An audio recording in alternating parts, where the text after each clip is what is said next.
Hata mai milioni nje kisago okikwagira mutoli kira ngukisa mukabaka obuganda ekitibwa maje. Tamale. Tujja kulumba fa baganda. Anti nja kulumba. Aina kyati oyo mu bandana. Anti nja kulumba as live. Najja kulumba zo manyize di spiritualist. Nja kulumba myoyo. Sijja kulumba na majego oyina maje kwetolode nja kulumba nga emizimu. So kunya kuja interview no kubanga bano omanye bine bisega bitambudde webiti. Bisinzi pastor kiganda yagambya. Pastor kigamba ya so kwa kakanemo ko wansi. Mpuli obusungu pastor muyu buli muntu mwamufuulandiga. Buli muntu mwamufuulandiga. Toka tulindiga. Ngaba mugamba tulindiga. Abantu bamwe bonnandiga muzinya abana matako. Balenda kachongo sembo. Muvudde abana emabega. Zopesa Salongo Laddu Zitta FM ati gamba bwe katerere. Nenyiga nnyo. Pastor kiganda yavuddeyo n'agamba ebigambo bino wammanga gayinyi yabyogedde. Tibomba gatuleme kuwakia bisega muntu. Muntu wesente. Muteke sente mnyumba ya Katonda zirwazi birwanyisa. Kabagambe bwenti tudde kubanga neki nennono ndiba naffe batuvuddemu bapasa baffe wadde otuliyo wemyoyo kiganda wakoze oba wote wakoze kiganda sikulina kubuzibu tuli katereke ne wa Salongo Laddu Zitta gye tuzizabeere nga ate atulambulira mu nsonga ezimu ez'enjawulo kigenda mu ggwanga yaffe ya Uganda mukimanyi bulungi nnyo bagita simanyi LGBT twalabyeko abaana abana Uganda nga balumbye ku bagita Uganda House yeyo eri America eri Ludawa eri America eri UK nga balumbye abana bekalakasa tolabyeko muno mumanyi nati gwende gwe badinga kugamba ati muna wa Derek muna wa Derek ne muna wa Derek na inewe zibuli bumu bambi abana bali desperate but yeah abana baagala mpapula so government yaffe ya Uganda buli agenze gye bagala ogenda ya East ya government yaffe ya Uganda mutuyambe temuyambe bavuka kimala bambi fe tulina amaanyi tulina sente naye abaana bali abali ku ground temubayambye kimala ze badde etesanga ndi wa kirowoozo abaana bano omwana ono ayagala nnyo Derek ge mazima muna muna ayagala nnyo ki Derek ne kakasa nti Derek ne muna bakiteesaako babbe bubbi mpapula kati muna alina okubeera awo wamulabira kati yayirawo Derek omubiri omuntu obo ina gwoyagala abakazi ina kuzo kati muna alina love abakazi ina kuzo bacha ina love muna ina love muna sema ina yo muina ko lugana anti twogera go muina ko lugana nedda muna mulabula ku social media naye muna simu ina ko Luganda naye muna ina love yagaliza muna tali sibwabisiyaga abantu njaga kubatangaza muna alina kyanonyo okufuna ng'omuntu banoonya sente era baazibawa sente baazibawa nepetaga n'obutuuze kale muno muwolereza ne Athakayima naye anoonya mpapula atuuse n'okukyusa fensi okubye make-up simanyi bamukoze biki nga bw'olaba akavubuka ako kati kakusa okunyonyoka Athakayima kimanyi yakola ku wano interview so kiri yajja no mwasuze mutya yakola ne babloga balaba amukola zinabikanza atamukola kakati Athakayima oyo alina obuzibu buli bumu eso nakola ebintu bino nga bya comedy omugambo mwetamuka najja nga wa comedy bali mu kiyumba naye ate we yamala okufuuka bagge bamulo mulaba nga akola comedy oyo ayina following somehow basa kuteka mu sente influencing abantu kuba n'abantu lwaki mbuuza lwaki bano abantu bapromoting ebisiyaga anti kati oli anoonya empapula abikole mu kisirisa afuna empapula lwaki ate promoting asikiriza abantu abalala okubiyingira balaganga ebiri ebirungi simanyi biki bekalakasiza bagenze ku Uganda House UK simanyi president twagala kukulaba kati president jangu kiki ddala ekiri awo kiri bwe kiti abazungu bano bakola amalagala eddagala oba amalagala abazungu bano batikawo ekyuma nga olaba incubator eyalula amagi oba enkoko biki kati batikawo ne incubator eyalula abantu bazungu batandise okukola abantu yes kati baagala abantu bave ku nkola eya Katonda oberegge oveyo ekyenda baguze eddagala erira kujjanjaba ekyenda ekyo bakuliyetigawo milioni 10 leero ba 3 obujjaza zigwewo n'ekyenda kikyaleebeeta kyegeza goddamu okwegulira sene zimalizidde emuka gye bakuwadde empya eggwa ku mulembe wafuluma 224 225 226 lwaki abasezi bano bakubala nnyo baba na tumuddugavu mwavu baagala bamukozese buli kimu kyebakola ki kyebaagala kakati ife tugamba bwe tuti nti abantu tudde ku buwangwa n'ennono obugamba era kyova ensonga ngitwala obusiyazi businzidde nnyo mu bakatuliki kuba mwebuuza muli bakatuliki ffe tuli bakatulika mu maaso muli bakatulika Salongo kanjogera ekintu kino kakitengaza eggwanga mwe muli bafaza temuwasa muli bakatuliki mwe abafaza batawasa bino bigambo bapita Salongo Laddu Zitta yave munyonasibe Buganda ndi muzikwa kazoba nzaalumbi eno live ya Sonko si yabuuza nze abuuza bwe kimwe ekibuuza ku live eno kibunanyizibwanze Salongo Laddu Zitta mwe bafaza muli bakatuliki kuba mwe temuwasa ate mugatta abantu tekayo kamera bulungi tereza kamera kugamba ebigambo bino zapita Salongo Laddu Zitta yave munyonasibe Buganda mbuuziza mwe bafaza abatawasa bakazi muli bakatuliki fe tuli bakatulika mu maaso lwaki mwe mugenda mukatulika emabega basisita babuuza bali bakatulika mwabatamanyi bukatuliki kambategeeze bayita obukatuliki mwabatamanyi katulike muddamu fe tuli mukatulika Katonda mwe bafaza batawasa mututegeeza muli bakatulika emabega ate fe mugatta ffe abali bakatulika mu maaso mwatufunyeemu obujja kyova mwalangiridde Salongo todde kubisiyaga ati ndi kubisiyaga bafaza mwalangiridde ne mugamba simanya Vatican simanya byebiki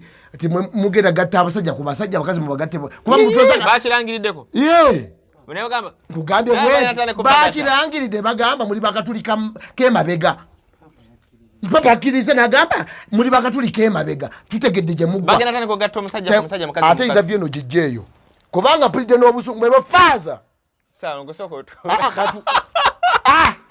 soko ngera kujja interview no kubanga bano omanyi bino bisega bitambudde webiti bisinze pastor kiganda yagambya pastor kigamba ya soko akakanemo ko wansi mpuli obusungu pastor muyu buli muntu mwamufuulandiga toka tulindiga ngaba mugamba tulindiga abantu bamwe bonnandiga muzinya abaana matako balida kachirongosemu muvudde abaana emabega zapita Salongo Laddu Zitta FM ati gamba bwe katerere nenyiga nnyo pastor kiganda yavuddeyo n'agamba ebigambo bino wammanga gayenyi yabyogedde tibo magana tuleme kuwakira bisega mutu wesente muteke sente mu nyumba ya Katonda zirwazi birwanyisa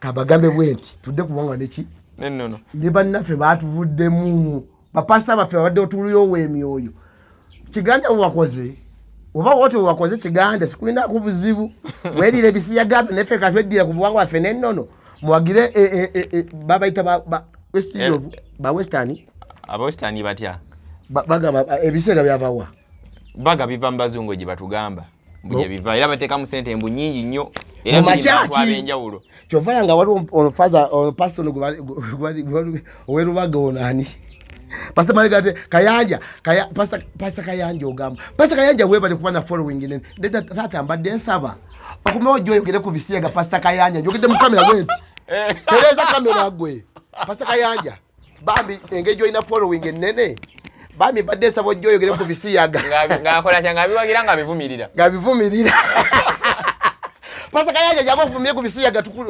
wetuli so ore Salongo oyagera boto linganga agamba pasaka yaje aveyoko linga agamba ati na yali nganga pasa bugembe lwacho wasa oyagala nnyo abantu kwagala nnyo pasa bugembe lwange nkwagala ne mwagala buli omugwana aja amulage akai jatuka disa atulageka akatono tono kumuchala yali abamusabira ku kyachi bamumanyi era ajja kujja amulage nekisinze okuntabula kyekyo gamba nti papa yakiriza bakole batya ebyaddala Salongo nga toli amabugembezi bapita Salongo Laddu Zitta pastor bugembe oli wambogo oli muganda munnange wamaze kugamba bwenti twatusaba kulako ngomukyalawo mu mutima mulungi si mu bubi ne oroba pastor abambe twesinga tayinza kubeera mu bintu ebyo nga bugembe nga ye bugembe tumwesiga so kiri atwe ku mukyala we kubanga naffe twagala tumwesiga nnyo atwe ku mukyala we naffe tumulabeko pastor bugembe tukulagala nnyo tukwesiga oli musajja mulungi kati era olo pastor mulagira gwe twesiga nnyo bojingo kana agamba sabanga bwe nkusabira we sabire saba tayinza wagira bintu ebyo naye bujingo taswa biwagira kubanga musajja ali walali atya anti ye musajja yasooka n'amanya amagulu gano n'amanya amagulu amalala omuntu atamanyi bikituufu tamanyi ansi owato omuntu omunoonye amama pasa kwagala nnyo webale ne Bobi Wine excellence bambi tukwagala nnyo I respect you. Oyo mukwano gwange by the way fulo mwe kateke 210 n'ogu. Yateke kembaga. Wande kateke wali nga tuli wali emanga wali laba wali Sonko. Twatulawo ne Bobby Wine ebisere bya maka beli kola bweda. Noyo mwa yali woyo. Ne mama Bobby Wine mama abadde njagala nawe joyo ge kubisiyaga nawe ina following nene. Nakulonda. Jangove wakuba kayimba kafe twakagala. Salongo chicha abantu bati okogera kubisiyaga abantu. Ati bebe wa sente. Sente ze bagala. Waude kwa tono mamanga yatidde. Yakola yatidde. Katolu bwama wamuulidde ko nga atidde okubyogerako. Agamba kiye. Katolu bwama. Tamale mirundi. Lwakwata Tamale mirundi nje kisago okikwagira mutoli kira mukisa mukabaka wa Buganda ekitiibwa maje. Tamale. Tujja kulumba nga fabaganda. Anti nja kulumba. Aina kyati oyo mu bandana. Anti nja kulumba az live. Najja kulumba zomanyize di spiritualist. Nja kulumba myoyo.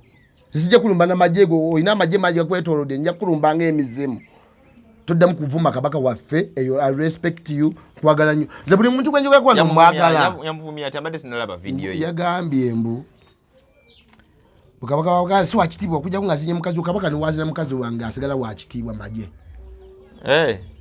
kabaka asima aizo okusima okunzindira mukazi yes ama kabaka wange amma wosema okusina mukazi wange nze ndi open Zabita Salongo Laddu Zitta. Abakati asimo obo ina kwebaza. Ne yazesa bakaba. Yagambye ati atamale. Wango wechitiwa. Wamoli waddembo okujja okwefumitiya mukazi wange nze sina buzibu. Wakati obozi nyemu buzinjo obojja genda. Akuba babazi nya nobwega fanya chibatu wadde. Ama kabaka wange wechitiwa. Oli waddembo okujja okwesinira mu okwesinira bana. Aye. I respect mpaka baka wa Buganda ekitiibwa. Zabita Salongo Laddu Zitta nkwagala nnyo mbadde njagala n'olumbo olukuluma luwone Katonda akwatireko ne bajjajja baffe n'abazzukulu bannabbo bonna bali eyo mu mawanga gonna batambuza ensonga nga basabye kabaka waffe mwebale nnyo kabaka tali mu mbeera nnungi tusaba twongere okusabako naye mamaze okay tulina Salongo Laddu Zitta eno bannange tugeza kulaba ebintu by'ensi atuliramu ebintu engeri gyabikola ki engeri gyabirabamu so Tamale mirundi okomekereza ngo omugambi oti I respect Tamale mirundi naye ayina question nge Tamale mirundi musonyi okuvuma obwakabaka naye kwegamba Tamale mirundi obuzibu ayina ebibuzo nga byennyina naye teyebuuza kumanya kuba bukubi ati ye anyiga ng'omuntu omanyi omuzeeyi wakaddi Tamale mirundi yakaddiwa muzeeyi kati omuzeeyi yafuna entonda ate buli wafuna buli webuuza kino afuna natafuna kimuddamu afuna obusungu n'ayogera ekitufu kye kyamanyi